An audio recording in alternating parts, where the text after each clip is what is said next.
नमस्ते।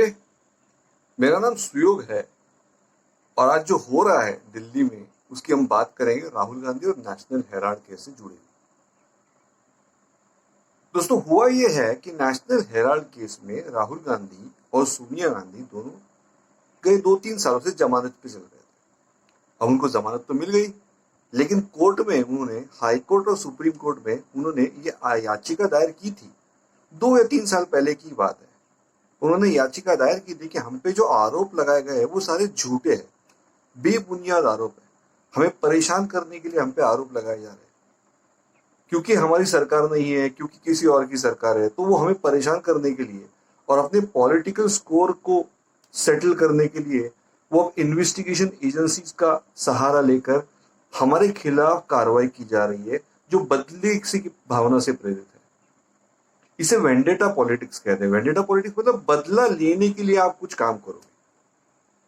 तो इस तरह से ये जो हो रहा है, जो राहुल गांधी और सोनिया गांधी को अलग अलग इन्वेस्टिगेशन या फिर इसी नेशनल हेराल्ड के केस में अब ईडी ने जो समन किया है, उसके बारे में उनका कहना है कि ये बदले की भावना से हो रहा है।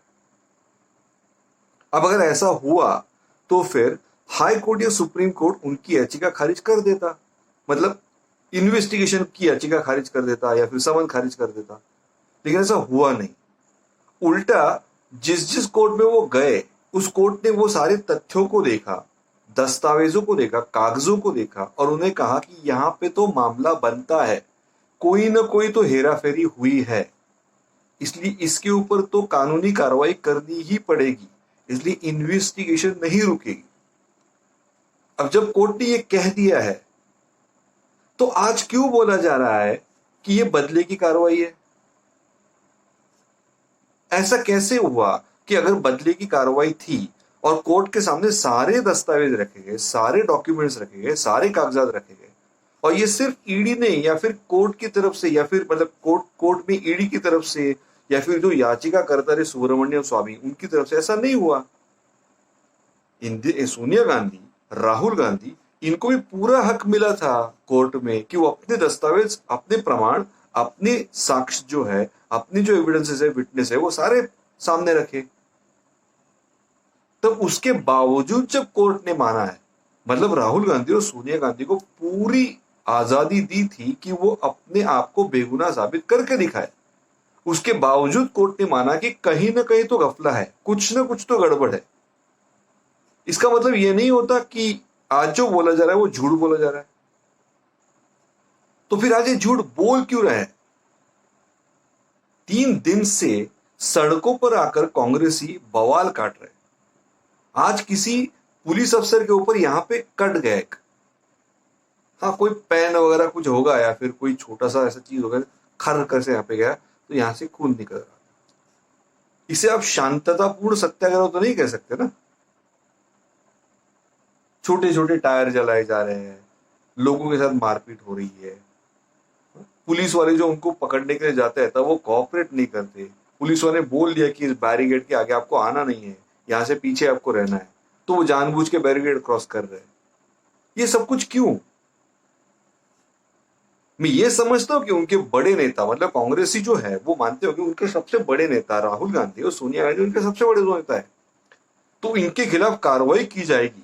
और अगर वो अन्याय और द्वेष और किसी पॉलिटिकल वेंडेटा के कारण हो रही है, तो फिर जाहिर है कि उनको भी गुस्सा आएगा। लेकिन कोर्ट ने बोल दिया कि ऐसा कुछ है नहीं। कोर्ट ने बोल दिया कि सच में मामला बनता है। कोर्ट ने बोल दिया कि यहां पे कार्रवाई होने की जरूरत है, क्योंकि यहां पे सचमुच कोई फ्रॉड हुआ है। अब ये लोग कोर्ट की भी नहीं मानेंगे, ऐसा कैसे हो सकता है? आप समझिए, ये देखिए, ये मामला क्या है। नेशनल हेराल्ड केस असल में है क्या? तो आजादी से पहले कांग्रेस पार्टी को अपनी बात लोगों के सामने रखने के लिए उन्होंने एक अंग्रेजी अखबार खोला जिसका नाम था नेशनल हेराल्ड। और वो नेशनल हेराल्ड अखबार चलाने वाली एक कंपनी होती है। हर एक की एक कंपनी होती है, जो कंपनी उस न्यूज चैनल को या फिर उस न्यूज प्रिंट जो है पेपर, उसको चलाती है। तो वो कंपनी का नाम था AJL। Associate journals limited. अब वो जो एजेएल कंपनी है उसकी पहली जो भागीदार जो थे वो 5,000 कांग्रेसी लोग थे जो फ्रीडम फाइटर्स थे। वो 5,000 लोगों ने शेयर्स खरीदे और उन शेयर्स के हिसाब से ये कंपनी चली और इस कंपनी ने न्यूज़पेपर चलाया। अब ये न्यूज़पेपर चलता रहा, लेकिन 2008 में ये न्यूज़पेपर ऑलमोस्ट कंप्लीटली फ्रॉड, मतलब कंप्लीटली लॉस में चला गया। मतलब कोई करोड़ का उसके ऊपर लॉस चढ़ा। अब वो जो लॉस था उस लॉस को कैसे कवर अप करे, क्योंकि उन्होंने बोल दिया, कांग्रेस पार्टी उनको बार बार लोन देती थी, क्योंकि ये कांग्रेस पार्टी का अखबार था इसलिए कांग्रेस पार्टी उनको बार बार लोन दिया करती थी। और वो लोन क्यों देती थी? ताकि वो अखबार अपने आप को वापस रिवाइव कर पाए। लेकिन वो अखबार अपने आप को रिवाइव कर नहीं पाया और 2008 में बाद का अखबार बंद पड़ गया।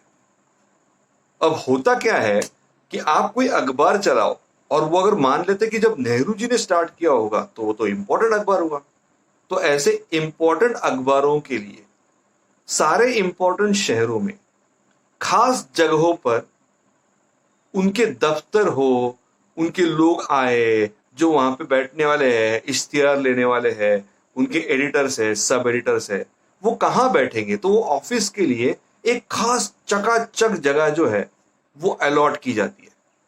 मतलब गवर्नमेंट की तरफ से बहुत इंपॉर्टेंट प्राइम लोकेशन पे कुछ जगह उनको लीज पर दिया। लीज मतलब मान लेते 10,000 रुपए 15 साल के लिए, 20 साल के लिए, हर महीना अगर नहीं, आप 15 साल यूज कर लो और बस 50,000 दे देना या 20,000 दे देना, ये इसे लीज कहते हैं। इसमें गवर्नमेंट जमीन बेच नहीं रही है, ना जमीन के हक किसी को दे रही है। गवर्नमेंट ने सोचा है, या फिर मतलब गवर्नमेंट मतलब मोदी या पहले यूपी की मनमोहन सिंह की, ऐसा नहीं, भारत सरकार ने यह सोचा है कि ये आदमी अखबार चलाएगा तो ये समाज के लिए कुछ अच्छा ही करेगा, तो भाई इसको अखबार शुरू करने में तो हम मदद कर सकते हैं। अब हम कुछ उसको नया नहीं दे सकते, लेकिन जमीन तो दे सकते कि जहां पे वो कम से कम ऑफिस बनवाएगा अपना। इस तौर पे गवर्नमेंट अपनी कुछ जमीन उनको दे देती है। नेशनल हेराल्ड के पास मुंबई में बहुत इंपॉर्टेंट जगह पे जमीन है, दिल्ली में बहुत इंपॉर्टेंट जगह पे जमीन है, भोपाल में है, लखनऊ में है, और ऐसे 2-3 और शहर है। इस जमीन का मिलके जो दाम आएगा वो 2,000 करोड़ से ज्यादा आएगा। अब यहां पे सबसे बड़ा गफला शुरू हुआ 2008 में, जब ये क्लियर हो गया है कि अखबार चल नहीं पाएगा, तो फिर क्या किया? तो ये अखबार तो हम लोग चला नहीं सकते, तो या तो अखबार बंद कर देते हैं। एजेएल नाम की जो कंपनी है, एसोसिएट जर्नल्स इंडिया लिमिटेड, ये जो एजेएल नाम की कंपनी है उसको भी बंद कर देंगे, सारा का सारा ऑडिट सबमिट कर देंगे, तो गवर्नमेंट ऑफ इंडिया अपनी जमीन वापस ले लेगी।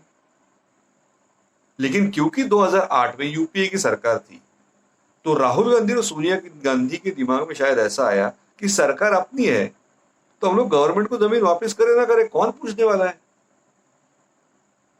और वैसे उन्होंने ये भी तो किया है कि प्राइम मिनिस्टर का डिजास्टर रिलीफ फंड जो होता है, मतलब कहीं बहुत बड़ी बाढ़ आ गई, कहीं कोई भूकंप आ गया या कोई दूसरी ऐसी विपदा आ गई, हाँ, या फिर बारिश ना होने के से लोगों के खेत जल गए, जो भी विपदा हो सकती है, उस विपदा में भारत इतना बड़ा देश है कि हर साल कहीं ना कहीं तो बहुत बड़ी आपदा आती है।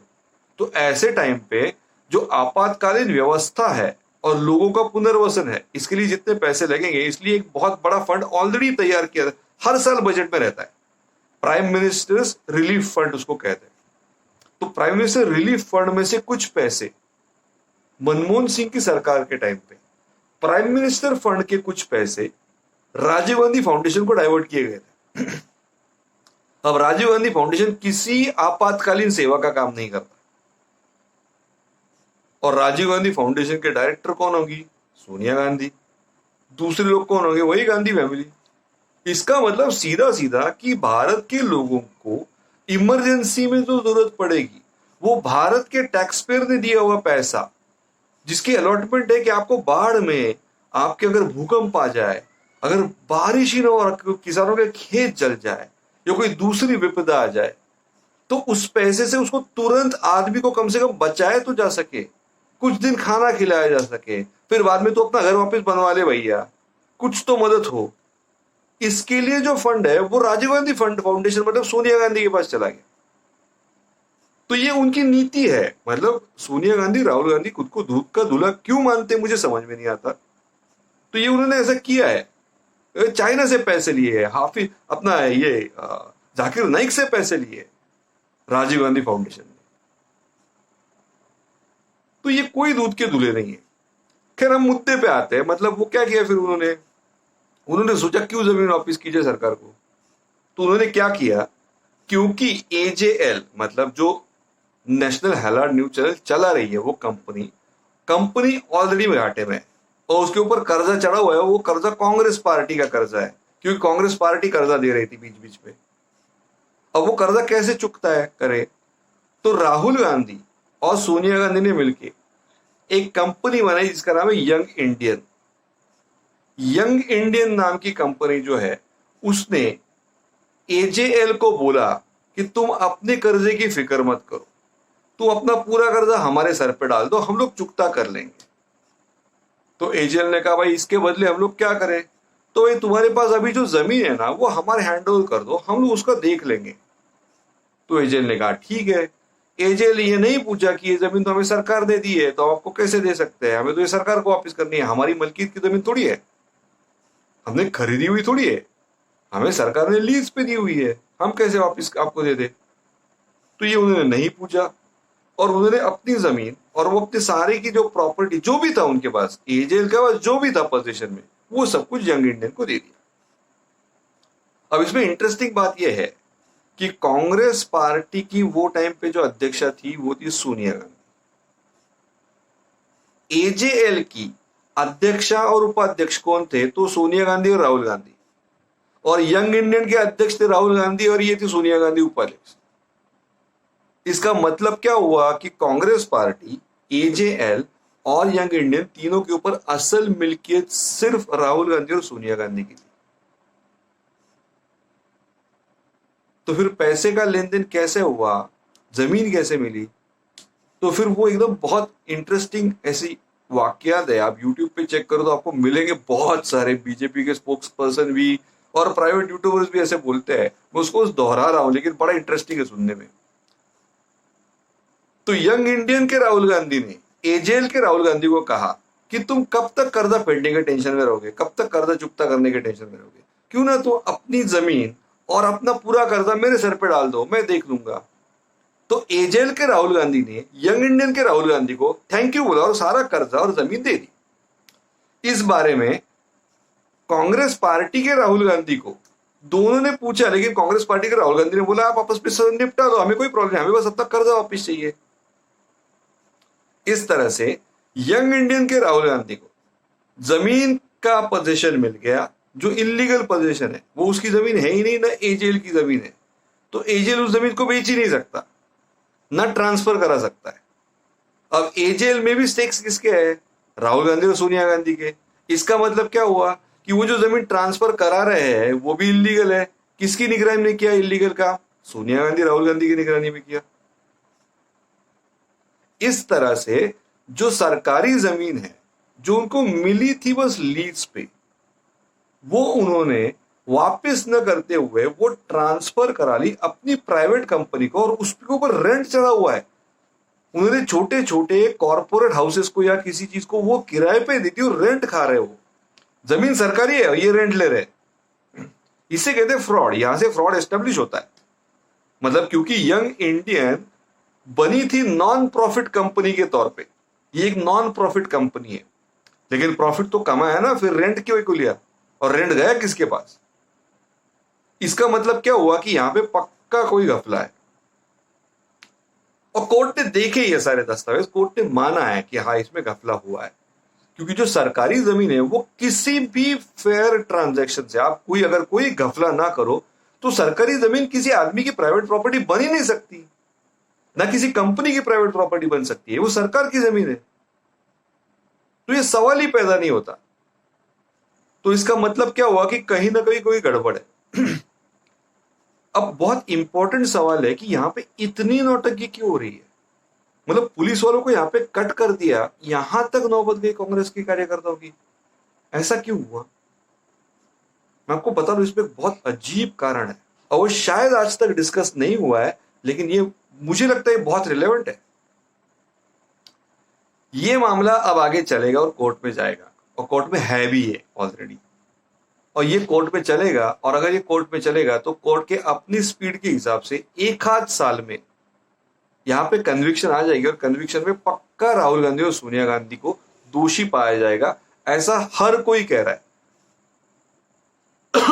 जो लीगल एडवाइजर होते हैं, जिनको पता होता है कि कानून किस तरह से काम करता है, या फिर जो फाइनेंशियल एडवाइजर होते हैं जिनको पता होता है कि रुपये का लेन देन कैसे होना चाहिए और कैसे नहीं होना चाहिए, वो सारे के सारे बोल रहे हैं कि पक्का कुछ तो दोष पाया ही जाएगा।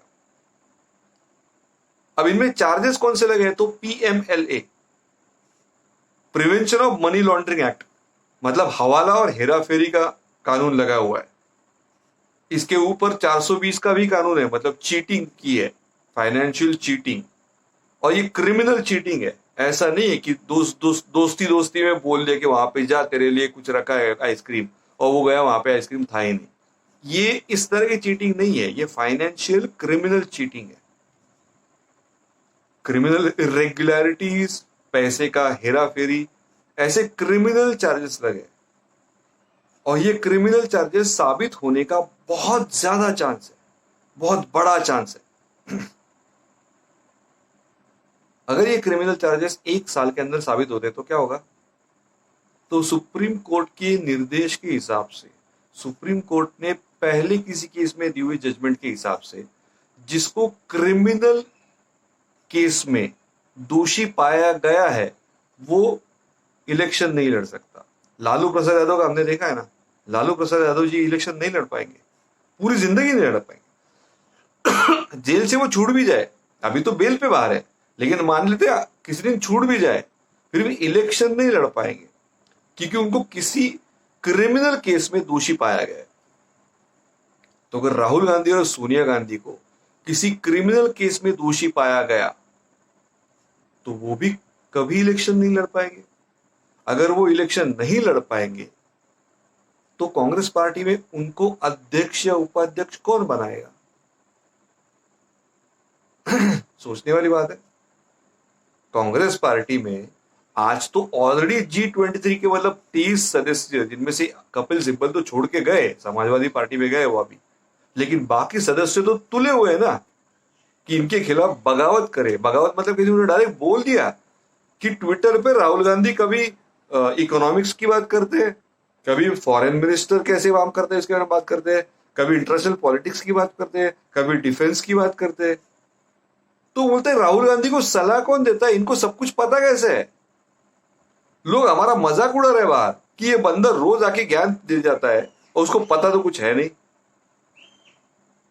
ये जब G23 के मेंबर्स ने डायरेक्टली बोला अपनी कमेटी की मीटिंग में, बवाल हो गया, राहुल गांधी गुस्से से लाल हो गए एकदम। तो भाई सवाल ये है कि कांग्रेस के अंदर राहुल गांधी और सोनिया गांधी को आड़े टेढ़े सवाल पूछने वाले बहुत पैदा हो चुके ऑलरेडी। शायद वो पहले से थे, लेकिन अब तक वो सरकार चल रही थी उनकी, तब तक वो चुप थे। लेकिन जो भी हो, आज तो बहुत सवाल उठेंगे। ऐसे टाइम पे अगर ये दोनों क्रिमिनल केस में दोषी पाए जाते हैं, क्रिमिनल फाइनेंशियल फ्रॉड में दोषी पाए जाते हैं, तो जाहिर है इनको इलेक्शन लड़ने का अधिकार नहीं मिलेगा। तो अगर ये इलेक्शन नहीं लड़ पाएंगे तो फिर इनकी तो अहमियत कांग्रेस के अंदर भी खत्म और बाहर भी खत्म। इनको कोई पूछेगा नहीं फिर, और फिर पता नहीं कितने और केसेस निकल के आएंगे। जैसे मैंने कहा कि तो ऑन रिकॉर्ड है कि राजीव गांधी फाउंडेशन को नेशनल डिजास्टर रिलीफ फंड जो होता है, prime minister fund, prime minister care fund, वहां से पैसा डाइवर्ट किया गया। ये इलीगल है, तो इसमें मनमोहन सिंह भी फंसेंगे और सोनिया गांधी भी फंसेंगे क्योंकि वो राजीव गांधी फाउंडेशन के डायरेक्टर है। ऐसे पता नहीं कितने मामले निकल के आ जाए बाद में। ऐसा होता रहा तो राहुल गांधी और सोनिया गांधी के लिए मुश्किल हो जाएगा।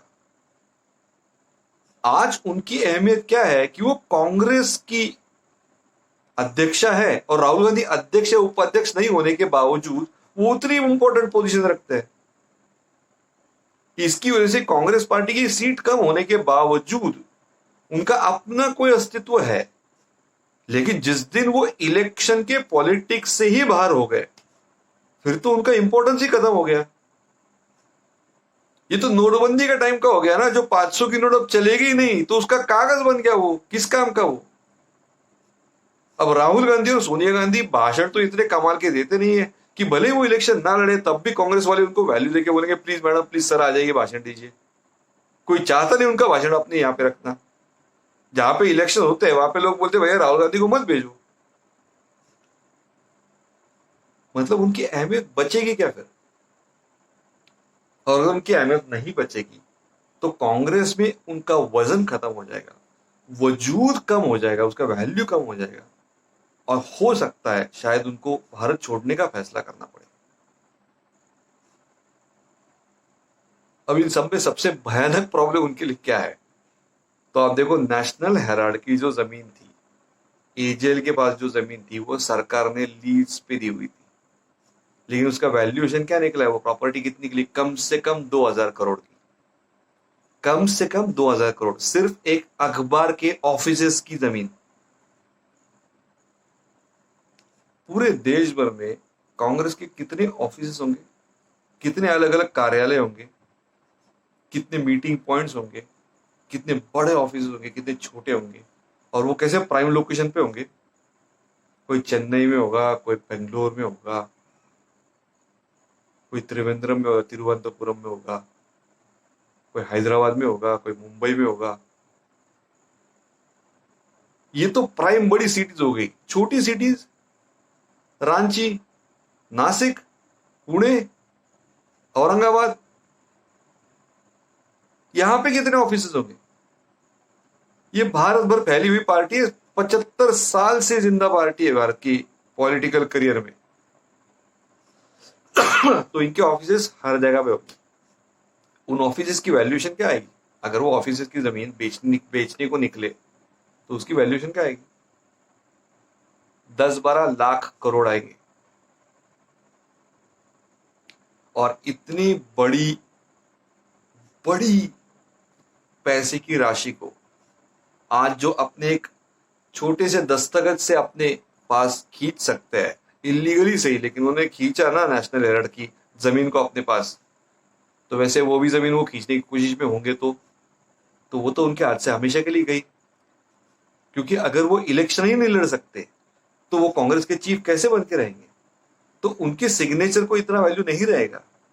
फिर कोई नहीं पूछेगा कि उन्होंने अगर नई कंपनी बनाई और उस कंपनी में पूरा ले लिया कांग्रेस की सारी जमीनों का जिम्मा, तो लोग मानेंगे नहीं कांग्रेस वाले। वो बोलेंगे आपकी आपकी कंपनी का है, जैसा है चलने दो। इस तरह से वो जो कांग्रेस की पूरी प्रॉपर्टी है पूरे देश में, कुछ लाख करोड़ की होनी चाहिए, उस प्रॉपर्टी के ऊपर पूरा जो हक बना के बैठे थे ये, वो हक चला जाएगा अगर इस केस में इनको कन्विक्ट किया जाता है, अगर ये दोषी पाए जाते हैं। क्योंकि ये क्रिमिनल फ्रॉड है। फाइनेंशियल फ्रॉड छोटा मोटा हो सकता है, उसको सिविल भी कह सकते हैं हम लोग। ये सिविल केस नहीं, ये क्रिमिनल केस है। तो ये क्रिमिनल केस में अगर ये दोषी पाए गए तो ये इलेक्शन से बाहर, और इलेक्शन से बाहर मतलब कांग्रेस पार्टी के इंपॉर्टेंट पोजीशन से बाहर। इसका मतलब कोई उनको पूछेगा नहीं। इसका मतलब आगे भी उनके ऊपर नए नए केसेस में, पुराने नए कुछ केस निकल के उनके ऊपर कार्रवाई हो सकती है। कुछ की केस हो सकते हैं जिनको किसी ने बस अपील डाली हो और कोर्ट ने सुनवाई नहीं हो, अब वो सुनवाई भी हो सकती है। ऐसा करके ये सिलसिला चलता रहेगा। तो ऐसे केस में उनकी मुश्किलें भी बढ़ेंगी, और भारत भर में कांग्रेस पार्टी की जो प्रॉपर्टी है वो तो हमेशा के लिए हाथ से चली गई। आप अगर देखोगे तो गए 4 साल में गांधी परिवार का ध्यान इलेक्शन जीतने पे नहीं है, बल्कि जो आदमी हमसे बेटर है कांग्रेस में उसको किसी न किसी कारण परेशान करके निकाल देना, ये उनकी प्राथमिकता है। ज्योतिरादित्य सिंधिया गए, राजेश पायलट जा ही रहे थे, उनका कुछ जमा नहीं बाहर, इसलिए वो रुक गए। पहले नारायण राणे कांग्रेस में थे, वो भी गए। हाँ, वो उन्होंने कितनी बड़ी मिनिस्ट्री उनको मिली है, मोदी सरकार में। ज्योतिरादित्य सिंधिया को मोटी बड़ी मिनिस्ट्री मिली है, हेमंत बिस्वा शर्मा उनके थे कांग्रेस वाले, वो चले गए। ऐसा करके सारे जा रहे, जितेंद्र प्रसाद, आप नाम लिख लोगे 15-20 नाम निकलेंगे बड़े बड़े नेताओं के। ये सारे नेता क्यों जा रहे हैं और वो राहुल गांधी उनको क्यों नहीं रोक रहे? क्योंकि राहुल गांधी और सोनिया गांधी चाहती है कि अगर हमसे पार्टी जीती नहीं जाएगी, हम लोग जीत नहीं पाएंगे चुनाव, तो कम से कम पार्टी में हमसे बेहतर नेता बचे नहीं, ताकि जो बचेंगे वो हमारे पैरों के नीचे रहेंगे हमेशा। तो हम नेशनल हेराल्ड की प्रॉपर्टी जैसे एटली, वैसे कोई भी प्रॉपर्टी खींच सकते हैं कांग्रेस की मलकियत की। ये उनका गेम हो सकता है और वो गेम पूरा फेल हो जाएगा अगर उनको इस केस में दोषी पाया जाएगा। बड़ी बात है ये कांग्रेस के लिए, मतलब गांधी फैमिली के लिए बहुत बड़ी बात है। मतलब गए कई सालों से जितना उन्होंने जमा किया है ताकि हम उसको खींचेंगे, वो जो ढूंढते थे ना कि ये अपना हो सकता है, ये अपना हो सकता है, आज सब हाथ से चला जाएगा। अगर इस केस में वो दोषी पाया जाए, सब हाथ से चला जाएगा।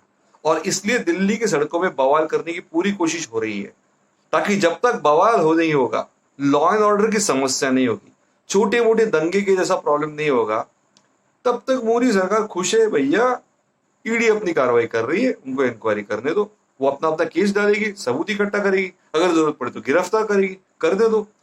प्रॉब्लम तब आएगी कि ये राहुल गांधी और सोनिया गांधी के ऊपर आंच आने की वजह से अगर वहां पे कोई बवाल हुआ तो भाई जवाबदेही तो होम मिनिस्टर की है, तो अमित शाह को तो सोचना पड़ेगा ना यार, ये तो उल्टा पड़ गया दावा अपना। तो कम से कम ऐसा तो ना हो कि कहीं दिल्ली की हालत अपने हाथ से निकल जाए, इसलिए वो सोचेंगे भाई राहुल गांधी को फिर बुलाना है कि नहीं बुलाना है समझ के लिए, या फिर बोलेंगे कुछ दिनों के लिए केस बंद कर दो यार, फिर रोक दो। लेकिन ऐसा हो नहीं रहा। लेकिन कोशिश कर रहे कांग्रेस वाले इतना बवाल करने की, वरना किसी शांतिपूर्ण धरने में, जिसको सत्याग्रह कहते हैं, और सत्याग्रह में यहाँ पे एक पुलिस वाले का यहां से गाल काट दिया गया, जैसे ब्लेड मारा हो। ऐसा कभी सत्याग्रह होता है? ऐसा कोई शांतिपूर्ण आंदोलन होता है? ये उनकी पूरी कोशिश है। मैं आपको बता दूं, नरेंद्र मोदी जब गुजरात के चीफ मिनिस्टर थे, तब उनके मुख्यमंत्री होने के टाइम पे उनके ऊपर एसआईटी लगाई गई थी, स्पेशल इन्वेस्टिगेटिंग टीम, गुजरात के गोधरा दंगों के ऊपर।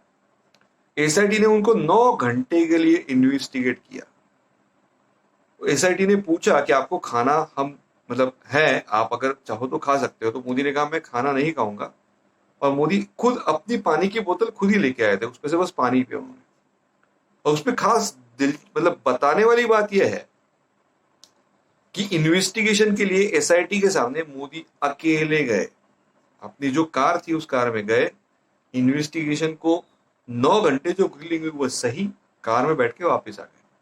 कोई कार्यकर्ता नहीं, कोई तामझाम नहीं, कोई घोषणा नहीं, कोई शक्ति प्रदर्शन नहीं। उनके करीबी मानने वाले अमित शाह भी उनके साथ नहीं गए, क्योंकि मोदी ने कहा मैं अकेला जाऊंगा। तो ये इसे कहते हैं इन्वेस्टिगेशन के साथ कोऑपरेशन करना, जांच जो हो रही है उस जांच के साथ सहकार्य करना। आज राहुल गांधी और कांग्रेस पार्टी क्या कर रही है, तो वो रोकने की कोशिश कर रही है, रोड़ा डालने की कोशिश कर रही है।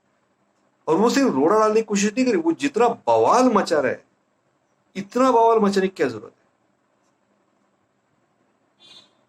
राहुल गांधी गलती से उन्होंने क्या किया, जब वो गए थे इंग्लैंड में, ऑक्सफोर्ड में उनका कोई कार्यक्रम था, और वहां पे बोलते बोलते उन्होंने बोल दिया कि भारत में ना इस सरकार ने अपनी पॉलिसी की वजह से जैसे केरोसिन छिड़क दिया है, बस आग लगाने की देर है। अब भाई पॉलिटिक्स जो भी जानता है उसको समझ में आएगा कि राहुल गांधी बोल रहे हैं कि वो राहुल गांधी खुद आग लगाने के लिए उतावले है, कि आग खुद लगाएंगे और सारा इल्जाम मोदी के ऊपर जाएगा। कोविड के टाइम में उन्होंने यही किया था कि सरकार को कोविड इस तरह से नहीं इस तरह से हैंडल करना चाहिए, इसकी प्रॉब्लम हो गई। अचानक आंकड़े बढ़ गए, अचानक सारे जर्नलिस्ट आ गए और चिताओं के फोटो दिखाने लगे। ये होता कैसे है? ऑक्सीजन का शॉर्टेज होता कैसे है? रेमडेसिविर का शॉर्टेज होता कैसे है? और जो लोग जिनके पास ऑक्सीजन सिलेंडर, मतलब ऑक्सीजन सिलेंडर किसके पास होगा? ऑक्सीजन के सिलेंडर किसी हॉस्पिटल के पास होंगे, हॉस्पिटल का जो सप्लायर है उसके पास होंगे, किसी डॉक्टर के पास भी ऑक्सीजन का सिलेंडर नहीं होता। तो वही कोई प्राइवेट सिटीजन थे, वो कैसे ऑक्सीजन की सिलेंडर सप्लाई कर रहे थे? कांग्रेस के कार्यकर्ता ऑक्सीजन की सिलेंडर कहां से ला रहे? ये फ्रॉड है पूरा। तो गेम ये था कि भाई अगर आंकड़े बढ़ेंगे, अगर लोग मरेंगे तो बदनाम मोदी होगा।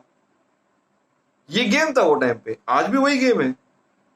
लेकिन शायद इस बार एजेंसीज और सरकारों ने तय कर लिया कि इसको चांस ही नहीं देना है, इसलिए उन्होंने उसको फंसा के रखा। और राहुल गांधी के समझ में आ गया कि अब की बार उनका अप्रोच बहुत सीरियस है।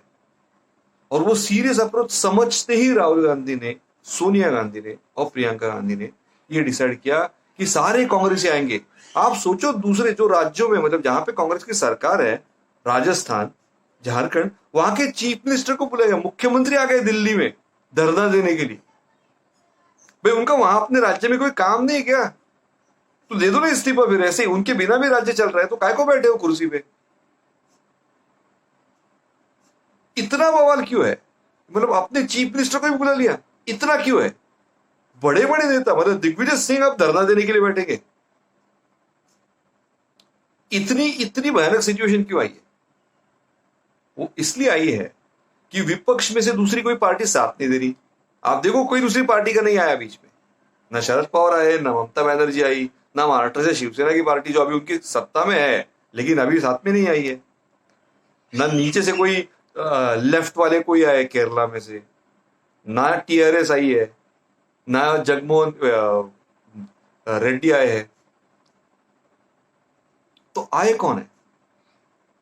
कांग्रेस के जो संगी साथी थे पहले, समाजवादी पार्टी नहीं आ रही, मायावती जी की पार्टी नहीं आ रही बीएसपी, फारूक अब्दुल्ला नहीं आए। आप सोचो, नेशनल कॉन्फ्रेंस में फारूक अब्दुल्ला कितनी बड़ी पोजीशन दी थी इसने मनमोहन सिंह की सरकार में, फारूक अब्दुल्ला नहीं आए। तो राहुल गांधी को समझ में आया वो अकेले है, कोई साथ नहीं दे रहा। और ऐसे टाइम पे जो अकेला होता है राजनीति में, कोई भी उसको रौंद के चला जा सकता है। इसलिए राहुल गांधी बेहद डरे हुए हैं और इसकी वजह से इतना बवाल करने की कोशिश हो रही है। मेरे हिसाब से समस्या सिर्फ इतनी है कि अब अगर राहुल गांधी या सोनिया गांधी या दोनों में से एक या दोनों अगर इस मामले में दोषी पाए जाते हैं तो उनके इलेक्शन लड़ने का हक ही छीन लिया जाएगा। उसके बाद ये ना पोजीशन रहेगी, ना पावर, ना रिस्पेक्ट, ना कुछ। उल्टा लोग बोलेंगे यार ये तो मतलब भ्रष्टाचारी निकले। इसकी वजह से फिर बाद में राहुल गांधी ने जो एमओयू साइन किया चाइना के साथ, शायद वो भी बाहर आए। ऐसे केसेस पीछे लगते जाएंगे। तो राहुल गांधी के लिए बहुत जरूरी है कि इस केस को किसी ना किसी तरह से रफा दफा करने की कोशिश की जाए। उसका दूसरी कोई पार्टी साथ तो दे नहीं रही है।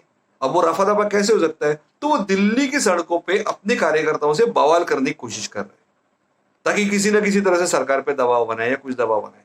और वो ईडी के अधिकारियों से भी बहुत बुरी तरह से बात कर रहे हैं, ऐसा सुनने में आया। वो यही टैक्टिक है कि मैं किसी भी हाल में आपके सामने नहीं झुकूंगा, मैं आपके साथ कोऑपरेट नहीं करूंगा, मैं कोई डिटेल नहीं दूंगा, क्योंकि वो चाहते हैं कि सब कुछ छुपा के रखा जाए। अगर इस बार राहुल गांधी और सोनिया गांधी फंस गई तो उनकी इंडिया की पॉलिटिक्स में सब कुछ खत्म होने की रिस्क है। क्योंकि अगर वो इलेक्शन नहीं लड़ पाए तो इसके पहले उनके इतने कांड आ चुके हैं, लोगों तक पहुंच चुके हैं, अखबारों में आ चुके हैं। गूगल पे आप चेक करके देखो, आपको पता चल जाएगा। उनके केसेस अगर पीछे लग गए ना तो वो उनकी वाट लग जाएगी। और अगर उनकी हैसियत नहीं बचेगी कांग्रेस पार्टी में तो कांग्रेस के इतने सारे मुख्यालय, इतने सारे ऑफिसेस, इतने सारे कार्यालय और वो जमीन का जो मार्केट का रेट है, इतने सारे पैसे जो आज उनकी मुट्ठी में है, वो गए हाथ से हमेशा के लिए। इस डर की वजह से शायद दिल्ली में बवाल करने की कोशिश की जा रही है। अगर आपको ये वीडियो पसंद आए तो उसको लाइक कीजिए, अपने दोस्तों के साथ शेयर कीजिए, मेरे चैनल को सब्सक्राइब कीजिए और प्लीज बेल आइकन जरूर दबाइए ताकि इसके बाद जो भी नोटिफिकेशन आए मेरे वीडियोस की, वो नोटिफिकेशन आप तक पहुंचे। बहुत बहुत शुक्रिया।